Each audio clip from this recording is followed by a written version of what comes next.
peut-être dans le domaine de la cyber, il y a pour moi deux sujets qui sont importants. Le premier, il concerne le monde entier, c'est l'arrivée de l'intelligence artificielle.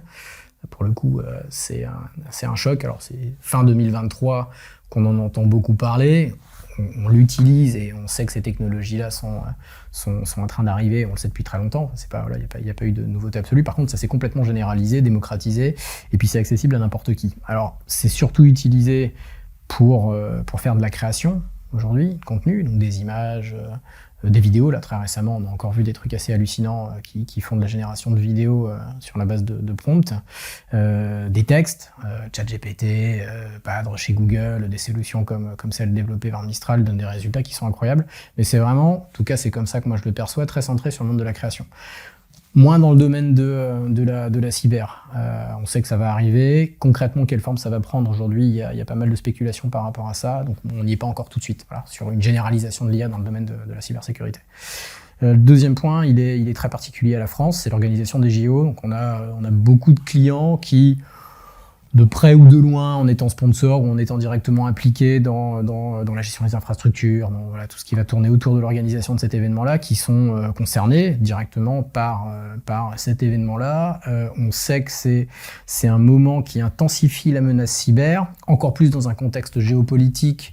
Je fais référence à le drame qui est en train de se produire en Ukraine. On sait qu'il y a une tension géopolitique qui est en train de grossir et que ça peut accentuer la menace, en tout cas la réalisation de risques de cybersécurité sur la France. Et très clairement, ça inquiète beaucoup de nos clients qui se préparent du mieux possible. L'IA, tel qu'on le perçoit quand on en parle en 2023, fin 2023 et puis 2024, on s'attend à un truc qui va profondément révolutionner le monde. Alors ça révolutionne clairement le monde, c'est un fait. Est-ce que ça révolutionne la manière dont on se défend face à la menace cyber ? Aujourd'hui, moi, je vois pas ça, en tout cas. Voilà. Est-ce que ça sera le cas demain ? Probablement que ça arrivera avec des choses qu'on n'a pas encore réussi à voir, mais moi, je vois pas une révolution là, à l'instant T, sur ce point-là. Les attaquants utilisent des technologies autant que les défenseurs, probablement plus vite d'ailleurs que les défenseurs. Donc, qui se pose la question de savoir comment ils vont l'utiliser, c'est une certitude. Nous, on a évidemment fait des tests, voire notamment avec les solutions de génération de texte, si on arrivait à récupérer des éléments intéressants qui puissent être utilisés de manière éventuellement malveillante. Donc je pense à des éléments de code, à des stratégies d'obfuscation de code, à des informations qui permettraient d'automatiser des campagnes de phishing par exemple. Ça donne des résultats intéressants. Maintenant, est-ce que ça rentre tout de suite complètement dans le process ? C'est pas complètement certain. Par contre, clairement, ça va venir et ça viendra très fort. Donc ça, c'est côté attaquant. Puis il y a probablement plein d'autres choses qui peuvent être imaginées. On peut imaginer des infrastructures d'attaquants dynamiques qui se reconfigureraient automatiquement. Je pense qu'il y a plusieurs scénarios qu'on pourrait poser sur la table. Après, côté défenseur, c'est plus compliqué. Il y a plusieurs raisons, je pense. Un, c'est que pour avoir des algorithmes d'intelligence artificielle qui fonctionnent bien, il faut les entraîner. Et pour les entraîner, il faut de la data. Et en cybersécurité, il faut de la data technique. Et en cybersécurité, on n'aime pas trop partager sa data technique. Voilà. Donc les gros volumes de données qu'un ChatGPT va utiliser pour s'entraîner à prendre, il lit des milliards de lignes, ce truc-là. On n'a pas cette masse d'informations partagées communes en cybersécurité. Voilà. Et ça fait partie des questions qui sont posées. J'étais dans un groupe de réflexion sur l'IA. Une des questions, c'était de dire, est-ce qu'on arrivera à trouver un moyen de faire partager à des industriels ces gros volumes d'informations liées à leur sécurité, les mettre dans un paquet pour pouvoir apprendre ou entraîner des algorithmes qui auraient après amélioré les capacités de détection, enfin un intérêt d'un point de vue défensif. C'est pas gagné. C'est hyper compliqué à dire. Je fais partie de cette génération qui a vu Internet arriver et qui a commencé à l'utiliser très tôt. Voilà, 92, 93, on commençait à avoir les premiers accès qui arrivaient. La première connexion, c'était un AOL. Je me connectais avec un 14400, c'est des gros modems là. Puis après, j'ai eu un 56000, donc c'était le moment où on avait la ligne téléphonique qui était occupée. On pouvait pas passer de coup de téléphone en se connectant sur Internet, puis il fallait des plombs pour télécharger une image. Enfin, j'ai vu ce truc-là arriver. Il n'y avait pas de moteur de recherche, on allait chercher des informations comme on pouvait, et puis après, très vite, ça s'est structuré.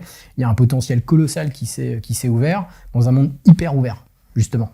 Donc on avait accès à beaucoup de choses, on continue à avoir accès à beaucoup de choses. Je pense cependant que du fait des pressions et des tensions géopolitiques, du fait des enjeux économiques, qui sont forcément liés aux questions géopolitiques, on est en train de tendre vers une forme de cloisonnement et de segmentation des réseaux et de l'Internet dans sa globalité. Moi, je donne des formations depuis des années sur la question de la crise cyber. Puis il y a une thématique que j'évoquais il y a déjà une petite dizaine d'années, c'était de dire, je pense qu'avant la fin de ma carrière, je verrai un effondrement massif d'Internet. Alors ça ne veut pas dire grand-chose dit comme ça, je pense que ça peut se matérialiser par des blocs d'Internet. Si je devais le revoir aujourd'hui, je ne pense pas qu'on aurait un effondrement massif, mais par contre on va tendre vers une segmentation. C'est-à-dire que c'est pas qu'on va casser des morceaux de l'infrastructure, c'est qu'on va complexifier ou limiter le fait de pouvoir s'y propager et y accéder. Et il y a plein de signaux faibles qui vont dans ce sens-là. On sait qu'il y en a des pays qui coupent les réseaux, qui s'isolent volontairement pour des raisons diverses et variées. Mais il y a aussi des tendances de fond qui vont montrer que même les pays qui ont tendance à être les plus ouverts commencent à aller vers une volonté de contrôler un peu mieux leurs infrastructures. Là, très récemment, je crois que c'était hier ou avant-hier, l'Europe a lancé une consultation pour avoir ou gagner en autonomie sur la gestion de ses DNS. Parce qu'aujourd'hui, on est très dépendant de solutions qui sont beaucoup américaines, pas que, mais beaucoup américaines, gagner en autonomie par rapport à ça. Et la finalité de ce genre de démarche-là, c'est probablement de gagner plus de contrôle sur l'infrastructure logicielle, physique en tant que telle, et de pouvoir choisir qui vient, qui sort, qu'est-ce qui peut rentrer, qu'est-ce qui peut sortir en termes de flux, en termes de données. Et ça, c'est un premier pas vers la segmentation. Donc je pense que Internet demain, c'est un Internet qui sera beaucoup plus cloisonné que celui qu'on connaît aujourd'hui. C'est plus qu'un enjeu, je pense que c'est un objectif. Pour la France et puis pour l'Europe évidemment dans sa globalité, c'est aussi un enjeu pour les autres pays. Faut pas imaginer qu'on est les seuls à se poser ces questions-là.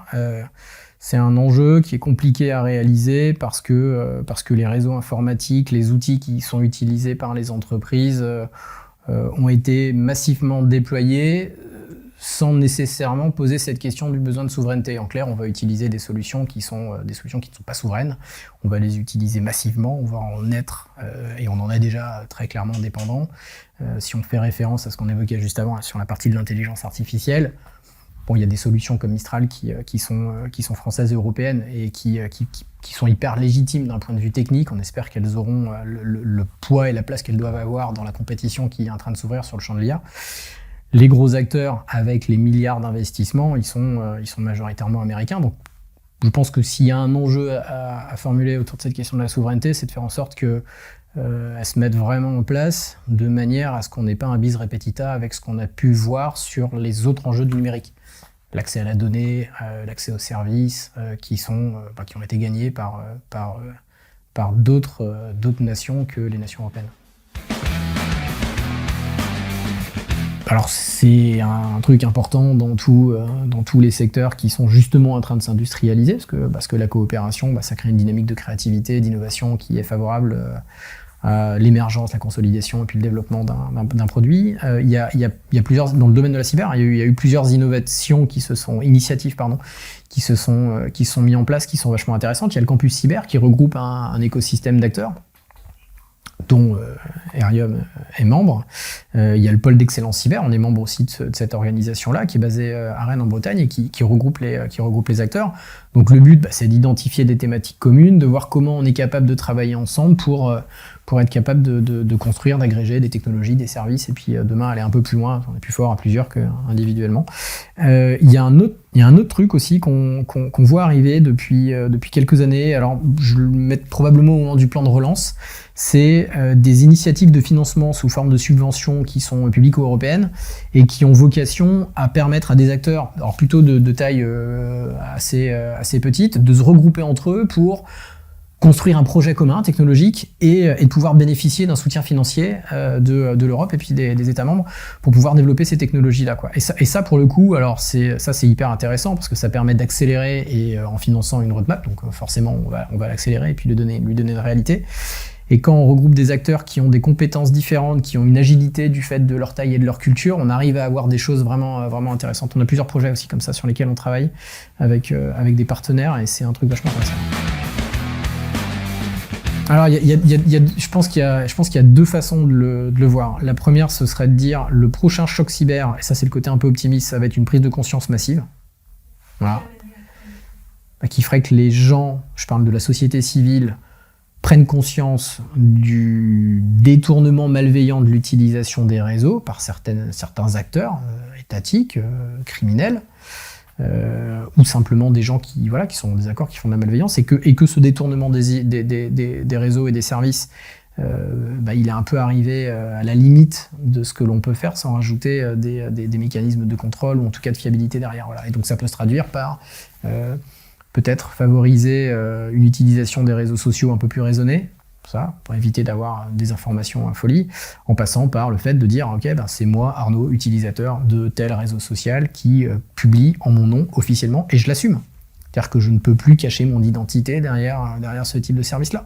Ça résoudrait certainement pas la totalité du problème, enfin ça éviterait que des personnes qui, sous couvert d'un anonymat, puissent dire n'importe quoi, favoriser des trucs. Ça veut dire aussi probablement limiter l'existence de comptes derrière lesquels il n'y a pas des vrais humains. Parce qu'aujourd'hui, faire parler des robots, c'est pas d'une complexité absolue. Voilà. Donc ça crée un biais aujourd'hui et un phénomène qu'on connaît bien. C'est tout ce qui est désinformation, manipulation de masse, etc. Donc je pense qu'un des chocs cyber, en tout cas, j'espère que s'il doit y en avoir un, ça soit celui-là, que ce soit plutôt positif, c'est de dire ok, il y a une prise de conscience, on peut plus utiliser ces outils-là de telle manière, faut le faire différemment et de manière plus raisonnée avec un minimum de contrôle qui fait qu'on puisse plus dire n'importe quoi sur n'importe qui avec une impunité totale. Puis ça va aller, il y a plein d'autres choses, c'est l'utilisation de l'IA. Alors aujourd'hui, l'Europe a fait une réglementation, il y a l'Intelligence Artificielle Act qui a été, je ne sais pas s'il a été voté, en tout cas il a été publié. Je ne sais pas s'il a été mis en application, qui impose de dire quand on fait une génération d'un contenu avec de l'intelligence artificielle. Je pense qu'il faut aller, il faut aller dans ce sens-là. Il faut avoir un mécanisme de contrôle fort sur ces contenus-là, parce que on voit très bien comment ça peut être détourné en termes d'usage et les conséquences que ça peut avoir sur la vie civile. Et le deuxième, qui nous ramènerait peut-être au premier d'ailleurs, le deuxième, ce serait un choc cyber sous forme d'actes malveillants massifs. Alors, il y a deux trucs. Il y a les choses qui se voient et les choses qui se voient pas. Donc, des actes malveillants qui se voient pas, il y en a déjà plein et depuis des années.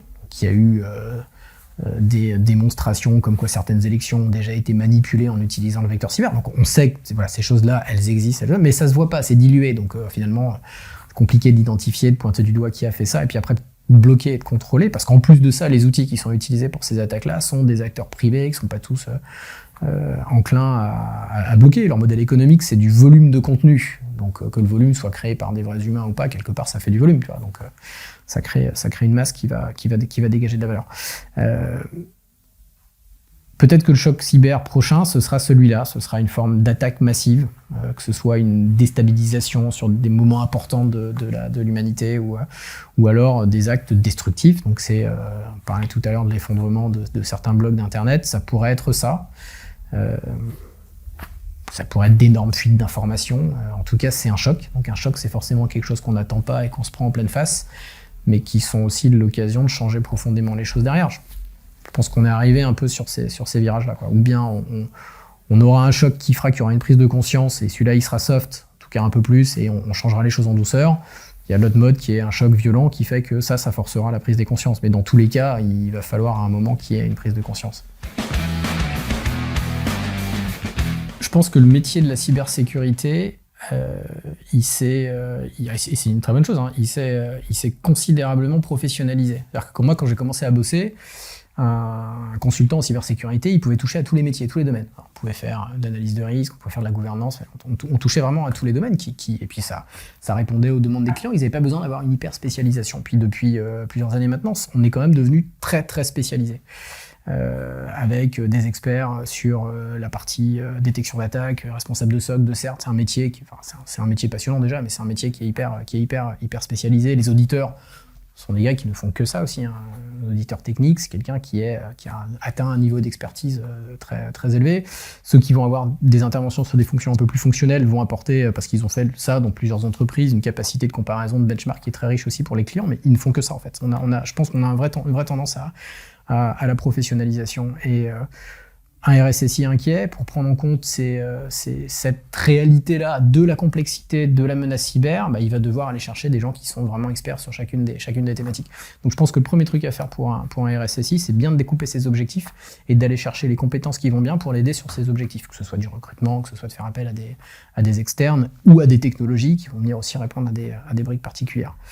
Et je pense que maintenant, en tout cas c'est ce qu'on voit avec nos clients quand on en parle avec eux, un des sujets qui revient systématiquement, de plus en plus récurrent, c'est celui de l'efficacité de ce qui est en place. Pourquoi ? Parce qu'il y a eu beaucoup d'investissements qui ont été faits depuis des années, avec des cadres réglementaires, encore une fois, qui ont imposé des choses, avec une prise de conscience, qui ont imposé des choses, avec des éditeurs aussi qui ont développé des technos qui sont aujourd'hui de meilleure qualité, qui répondent mieux en tout cas à la menace. Et donc la question de l'efficacité, elle se pose, beaucoup de choses ont été mises en place. Est-ce que tout ça, ça fonctionne bien ? Je serais inquiet parce que j'ai de grosses responsabilités, parce que j'ai une menace qui est hyper évolutive très rapidement et qui gagne en capacité, en expertise, et parce que même si je suis pas sur les activités les plus stratégiques du monde, je suis une cible. Voilà, je pense que l'époque où on pouvait considérer que les acteurs qui travaillaient sur les sujets les plus sensibles, donc la recherche médicale, l'aérospatiale, la défense, l'industrie, les transports, aujourd'hui, il n'y a pas que eux qui sont ciblés. Alors clairement, ils le sont, mais bon, ils ont eu des contraintes réglementaires et puis aussi une prise de conscience qui les a incités à mettre des moyens en face de ça. Mais aujourd'hui, tout le monde est concerné. Donc je pense pas que quand je parle du RSSI en disant je flipperais, je pense pas que au RSSI des grands groupes qui sont conscients depuis très longtemps déjà de cette réalité-là, mais je pense aux responsables sécurité ou aux responsables informatiques. Globalement, je serais inquiet. Voilà, je pense que la prise de conscience, elle est là. Les moyens qui sont mis face à cette prise de conscience, ils sont pas forcément alignés à la réalité de ce qu'est la menace cyber. On est sur la cybersécurité, c'est un sujet qui dépasse largement la problématique technique. Voilà.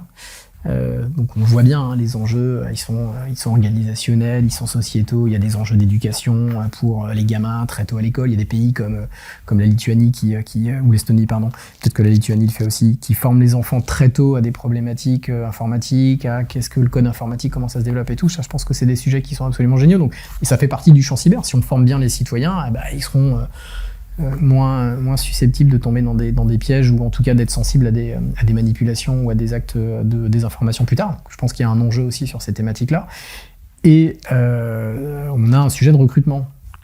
Et donc je pense que s'il y a un message à faire passer, c'est d'insister sur le fait que c'est pas un métier qui est exclusivement technique, c'est un secteur d'activité dans lequel il y a énormément de métiers différents, qui sont, c'est juste passionnant en fait. On bosse sur des sujets qui sont essentiels, qui sont pris en compte de plus en plus à très haut niveau dans la vie politique et dans la vie des entreprises. Donc c'est une vraie préoccupation pour les dirigeants, ce qui veut dire qu'il y a une oreille, on peut en écouter quand on parle de ces sujets-là. Et il y a plein de possibilités, de projets, d'idées, d'initiatives qui peuvent être lancées. Et ça, je pense que c'est un truc à cultiver. Donc c'est je pense, de ce point de vue-là, une vraie opportunité pour changer le fonctionnement des sociétés. Enfin, je suis un peu lyrique quand je dis comme ça, mais c'est ce que je pense. Ouais.